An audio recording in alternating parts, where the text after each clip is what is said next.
Hi, and welcome to the show. Subscribe at kevinmd.com/podcast and get CME for this episode by clicking on the CME link in the show notes. Today, we welcome back Carmen Fong.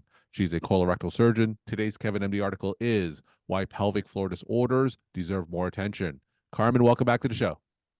Hi, Kevin. How are you? Thanks for having me back. So Carmen's been on before. To go to kevinmd.com/podcast to search for her name in her prior episodes. Today, let's jump into your most recent article, Why Pelvic Floor hmm Disorders Deserve More Attention. What's this one about? Sure. So I am a colorectal surgeon, and honestly, I spend a lot of time doing colon and rectal surgeries, but more recently, I've actually been doing a lot more pelvic floor. And when I was early on in my career, I was actually afraid to be pigeonholed into this niche of being the pelvic floor lady, which commonly happens with female colorectal surgeons. But after I had my first child, I was like, wow. I can't believe nobody actually ever talks about this stuff from colorectal surgery to OB-GYNs to urogynecologists. Nobody actually warns you that after giving birth, you might have pelvic floor dysfunction. So I'm paying more attention to it now, especially in my patients. And we are doing a lot more in terms of anal manometry and pelvic floor physical therapy and even Botox injections for anal spasm and anal fissures.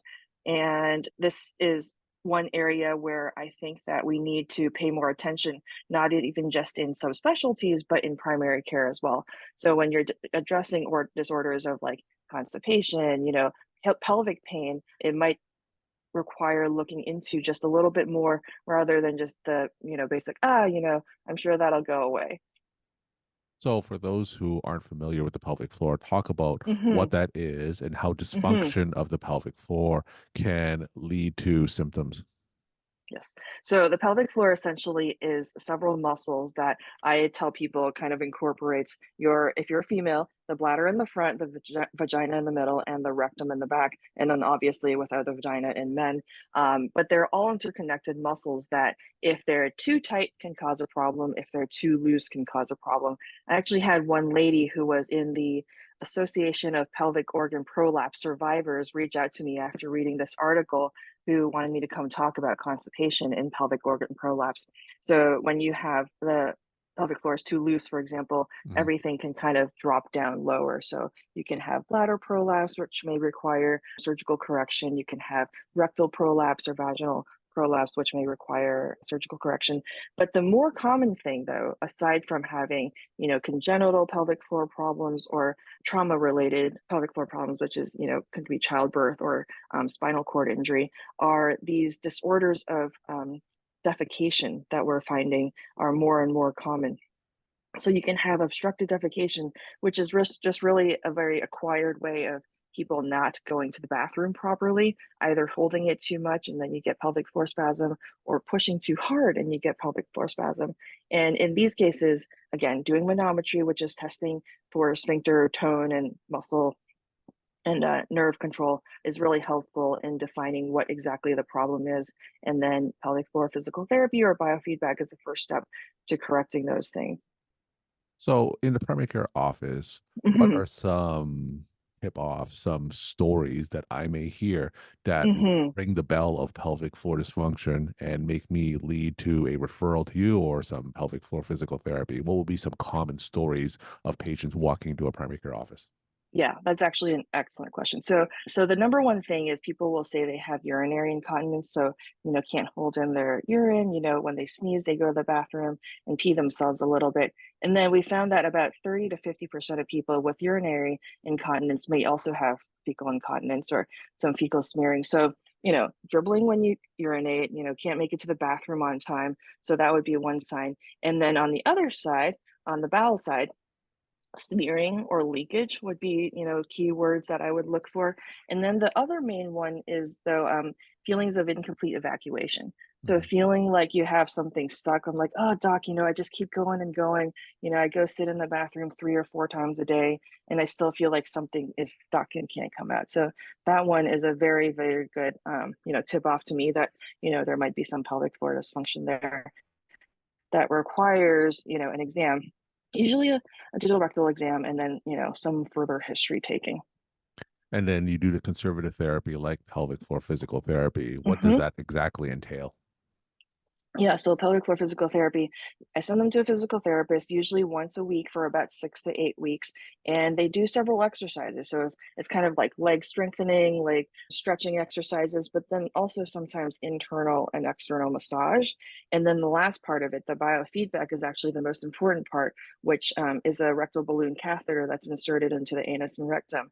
And then the patient is retrained to say, hey, when I squeeze, it holds things in, or when I push, it should push out. Some people have paradoxical contraction, which is that when they push, their sphincter actually closes. And so that is a type of dysfunction where you may have encountered some constipation as well. So you mentioned childbirth being a risk factor for pelvic floor dysfunction. Are there Mhm. anything patients can do to prevent these things from happening later on? Yeah, so it's actually a very interesting area because when I talk to my OB-GYN friends, they will often tell you that doing pelvic floor strengthening before giving birth vaginally will actually make childbirth harder. But we've actually found that most people, if that's not true, you actually maybe just have increased pelvic floor strength and so that afterwards you have fewer problems. The concern is that if you have too tight of a pelvic floor, there's this like the baby's head won't fit through the Hmm. birth canal and stuff like that. But in most cases we found that that's not true. The other thing though is that the risk is actually that if you push for more than 2 hours, there's more than 60% chance that you'll have some kind of pelvic floor dysfunction. And I just think that that should be something that OBs kind of counsel the patients on, even in their first few prenatal meetings. It might not change anything. So you probably wouldn't be like, well, I'm jumping straight to a C-section because of the risk of pelvic floor dysfunction, but it's something to think about. I have friends who have told me, reached out to me after reading this and said, oh yeah, I pushed for like 6 hours, I pushed for 8 hours, I had no idea, you could have tears and stuff and all these things going down the line. So when patients with pelvic floor dysfunction come see you as a colorectal surgeon, what's the Mhm. most common stories that you see when they eventually make it to a surgeon like yourself? Yeah. So the two things are, it actually used to be more common that I saw fecal incontinence and so fecal smearing of some type. So just basically laxity of the muscles after time and age and, again, childbirth, or actually spinal cord injury or spinal or back surgery is a very common one. But more recently, I think because of the proctology work that I do, I've actually been seeing a lot more constipation. So again, feelings of incomplete evacuation, anal spasm because of difficulty with evacuation. I've been treating that a lot too. So as a primary care physician for pelvic floor Mhm. disorder, is this more a colorectal problem, a gynecological problem, or a urological problem? Like who Yeah. normally would take care of this? You know what's funny is that I actually think most of the time they get sent to GI, and GI does not do as much with it. Some people do. There are some very, very subspecialized gastroenterologists out there, but most of the time that it's like, well, we did a colonoscopy, there's no obstructing tumor, therefore you're fine. Or, oh, we put you on lifelong Miralax. Like those tend to be, it is standard of care. I think those are totally correct things to do. If it is a vaginal or urinary prolapse, I do think it should go to you're a gynecologist. I think if it's anything on the back end, a colorectal surgeon should know what to do. So if a patient requires surgery from a colorectal perspective, Mhm. tell us what you would do to fix this. Yeah. So here's the thing. So again, because of that 30% chance of overlap, the number one thing you do is actually start with a couple of imaging evaluations. So Mm. MRI defecography, doing a CISMARC study, because if there is any kind of bladder prolapse, dystocial, uterine prolapse, you actually want to repair them all at once. And then you do need a team of multi-specialty group that can actually address all of those things in one visit, because I've actually seen some patients who will be like, oh, I got a bladder sling 3 years ago, but I'm still having this problem and this and the most common thing I do is a rectopexy. So a laparoscopic or robotic rectopexy, where you're actually just putting a stitch in through the back of the rectum and stitching it to the sacrum so that it doesn't fall out anymore. A very, very common thing that some of my colleagues have been doing for years that I also recently started doing is a mesh, so a ventral Mhm. mesh rectopexy. So we're actually also attaching a mesh to it. Some patients will have, a lot of concerns about the mesh.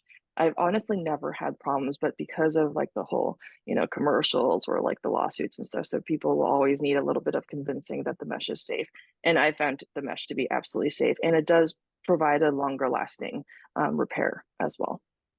So, in terms of conservative therapy like physical Mhm. therapy, what percentage of patients' problems are solved by just conservative therapy? And what are the outcomes for patients who eventually undergo surgery? Yeah. So the outcomes are actually very good. So generally in ventral mesh rectopexy or in rectal prolapse repair with just straight rectopexy, sometimes with a sigmoid resection, it tends to be about 85%. So, which is fairly good. It does get to be a little bit lower when you're adding things like a sacrocolpopexy or a bladder sling to it. Pelvic floor physical therapy, though, has also been shown to have about 80 to 85% of success with just that alone. And I think it's actually because you are strengthening muscles, you are retraining the brain. And so people who have minor symptoms, such as just fecal smearing, for example, will often have relief. And what I do is I actually do a manometry beforehand and a manometry about 6 to 8 weeks afterwards so that you can have objective data looking at the numbers that they actually got better, in addition to the patient's symptoms. The last thing I should kind of throw in there is that for incontinence itself, and there's actually somewhat of an indication these days for a combined incontinence and constipation, you can have a sacral nerve modulator put in. Or it's a kind of like a sacral nerve stimulator device that you would use for back pain. That's implanted into the iliac fossa in your back hip, and it stimulates the S3, S4 nerves to actually make the sphincters function properly. And those work very, very well as well. So, we opened up this conversation with you saying something like pelvic floor dysfunction isn't as discussed as perhaps it should be. Why do you Mhm. think that is?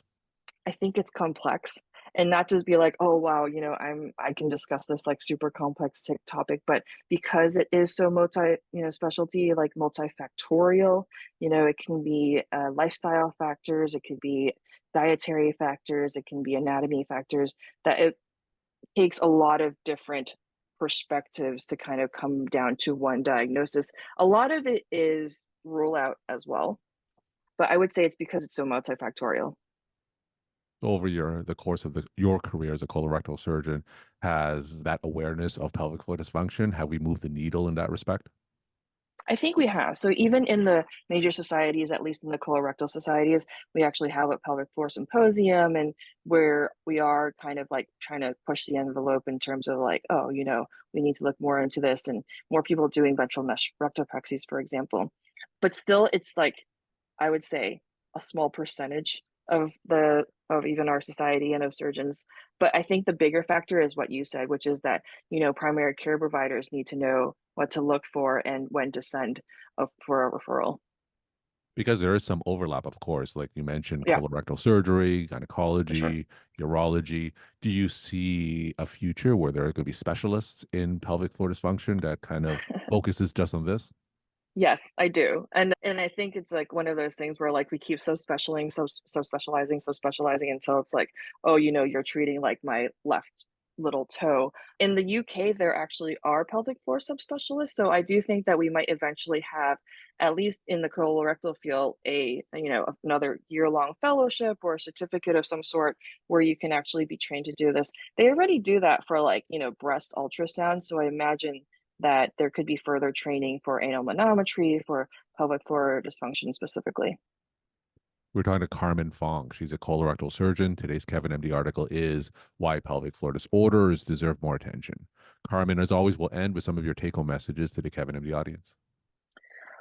I would say if you are struggling, that always my main point is go see a doctor about it. It's okay to talk about poop. Everybody does it. And I think that people just struggle in silence for so long because it's an embarrassing and taboo topic to talk about. But if it's something where you're like, I'm having trouble pooping, or I'm pooping too much, I'm pooping too little, it's definitely worth an ask. And then, as always, colorectal screening starts at 45. So go get your colonoscopies. Carmen, thank you so much for sharing your perspective and insight. Thanks again for coming back on the show. Thank you. All right, bye.